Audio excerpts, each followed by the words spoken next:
I'm going to be showing you all my Schelly Shop quick tip, and it has to do with rebuilding a 6772 Chevy GMC truck cab. A lot of people, when you replace an entire floor, they brace the cab all up.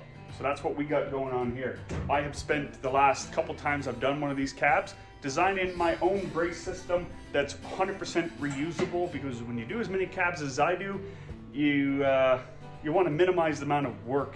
Instead of tacking it to the cab, like welding these bars into place, I went ahead and I made up, cut apart some old hinges, so then I welded them on, they bolt to the striker plate, and across the back here, I have it so this is fully adjustable. These can move in and out because every cab is slightly different, as well as there's a set of legs to go down to help with the floor depth.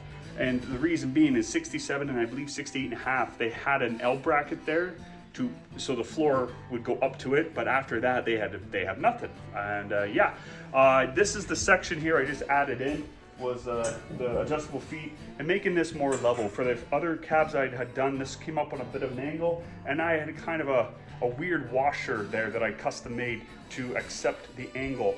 And I'm not saying this is perfect, but it's a work in progress. This bar that runs across there is fully adjustable on the other side with a bolt that you can pinch it in. You don't want to put any stress when you're doing this. You don't want to have this being pulled in. So if you look over here, I have shims, so that could be shimmed out. Would have I done this differently? Yeah. Is it perfect? No. Does it work? 100% it does. The only real point that I don't like yet, and I still have yet to come up with a really good idea for this without having to weld steel to the structure, which I'm trying to avoid, is having the back here able to be moved a little bit. I'm still not fully committed to this as being the best design I can come up with. There's a lot of room for this here to grow, but considering the amount of time I have invested into it, it's doing pretty good. Quick story on why this popped up.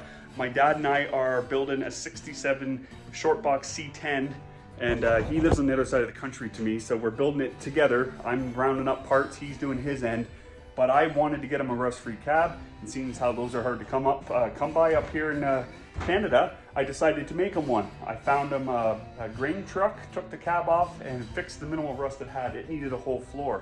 So last summer, not the summer just passed, so summer before last, so summer of 2023, I hopped into a 76 Monte Carlo and drove straight to Ontario, towing a little trailer, and that was the first run I did. Then I flew back, so that took 2.5 days to get there, call it 3 days to get there.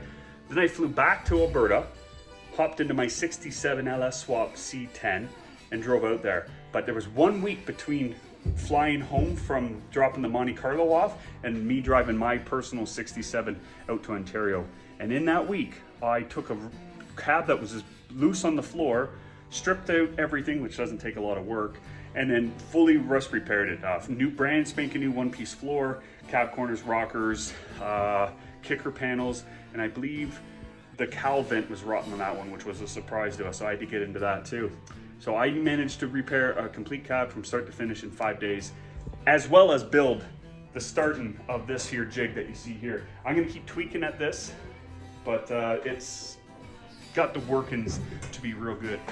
And maybe I just build it so on this pinch weld right here, here's an idea I just had.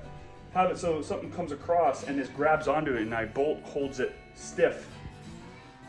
Yeah, the reason you don't want to commit to anything being too firm on one cab, because these things came off a factory line and millions of them were made, and every cab is slightly different. They're all the same, but they're out a little tiny bit.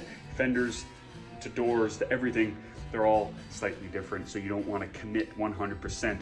The 100% things I did commit to was factory bolt holes, so where the gas tank connects onto, where the door hinges go, you know, where the striker plates are. That's the stuff that is always in the same spot, and the striker plate and the door hinges have play in them from the factory to move them around, as you guys are probably already know. So yeah, that's the quick tip. I think we're about 4.5 minutes. This will be about 5 minutes long. So till next time, cheers.